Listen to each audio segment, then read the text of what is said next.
There's a quote from Naval Ravikant. He says, "The closer you are to the truth, the more silent you become inside." Found that interesting. Got an email recently from someone asking for my thoughts about their being overlooked for a promotion at their work. They say that they're dedicated, they work hard, they show up and execute. So what does the act of being overlooked mean? Well, like so many things, it's contextual, but let's play with it, right? What does feedback ever really mean? It means what you decide it does. Here's how I see the act of being overlooked, as this person expresses. Let's look at it as an iceberg, that rejection as a floating block of ice in the Atlantic, and the top, the piece that's exposed and above water, the smaller piece, is your chance to look around and self-reflect, to ask why. Where are the places I could strengthen myself? The gaps I could close and the spaces I could occupy.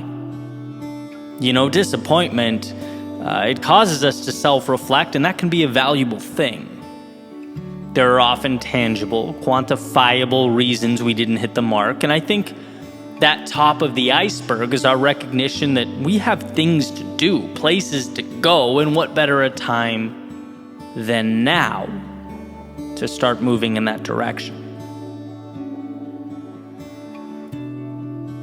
Now, the part of the iceberg underneath the water, supporting all that, there has to be a foundation of self-belief, of self-trust. Not only a hardness and understanding that you are not defined by rejection, but also a certainty that things will work out. That you might have to stumble, fall, even aimlessly wander for a set period of time. But when your focus is on a particular North Star and you are serious about it, committed to it, you'll find a way. And being overlooked in any capacity is not defining, because right now is not an end.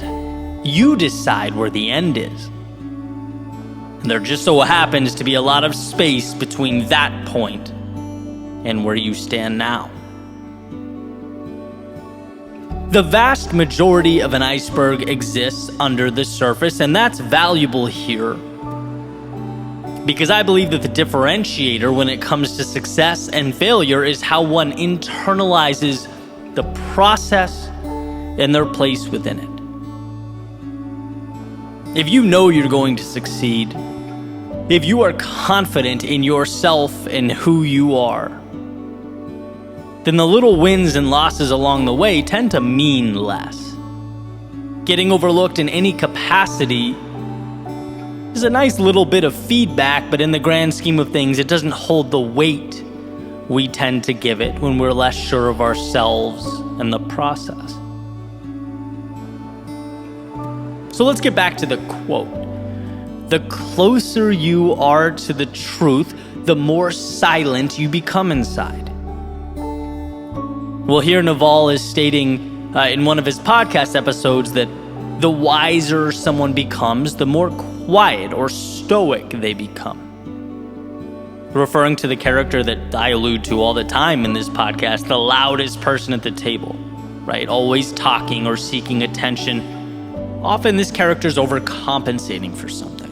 And that's what Naval is, in my opinion, properly stating. But I want to hijack the quote a little bit, because I think this applies to our own mental chatter as well. When we are sure of ourselves and what we're doing, the internal dialogue is reduced. When we believe ourselves to be correct and in line with our values and our vision, the mind tends to be calmer. And I can use this YouTube channel and podcast as an easy example. Right? I have self-belief when it comes to my ability to do this. I've invested years and years and believe that over time it's become a strength of mine. So when that inevitable negative feedback or comment comes in, which happens, right? It's the internet. I take it for what it is. It's the tip of the iceberg. I assess whether there's any value to be extracted, and if there is, I put it in my back pocket. But the point is, I then move on. Because underneath the surface, under that tip of the iceberg, there is such a substantial amount of self-belief and determination in the process that negativity, it means very little. It doesn't define me. And that's the point that I aspire to cling to.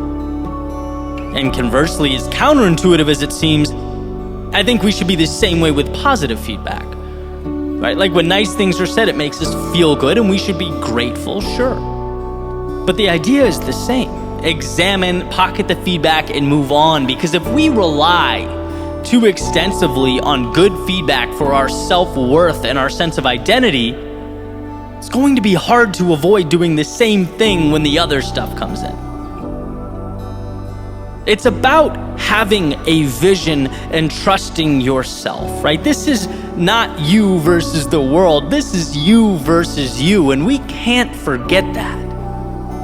It's a person committed, determined, on fire in their purpose, collecting data along the way to something greater. And look, sometimes that data comes in the form of being overlooked. It highlights ways you need to make yourself stronger and better. But sometimes it validates and recognizes your greatness, the value you're already adding to the world. Either way, you're moving forward because it's who you are. And as long as you tell yourself you're going to win, and those 2 feet underneath you haven't stopped moving, you're putting yourself in position to capitalize on all the opportunity life has to provide. You are going to see the compounding of all those steps you took. The ones you took when it hurt, and the ones you took when it didn't. When you were sure and when you weren't. When you had all the energy in the world, and when you barely got yourself through. All those times, they mean something. And it's the ability and desire to move forward regardless that becomes the determining factor. If you know that, the mind can be at peace. Life is happening for you, not to you. The obstacles become much needed information, and the victories further contribute to your momentum. It's all moving you closer to where you need to be. There's a saying by Steve Martin. He says, "Be so good they can't ignore you." And that's not a point, it's a process, an evolution. It takes time, it takes patience, it takes self-belief. But trusting that mountaintop you're chasing also comes with a great sense of security. That this epic adventure is yours and yours alone. It comes with discovery, growth, joy, sadness, and everything in between, but it is yours. And if you sign that dotted line, it doesn't matter if you are overlooked in some capacity. No person or external event can take away what you know in your soul to be true.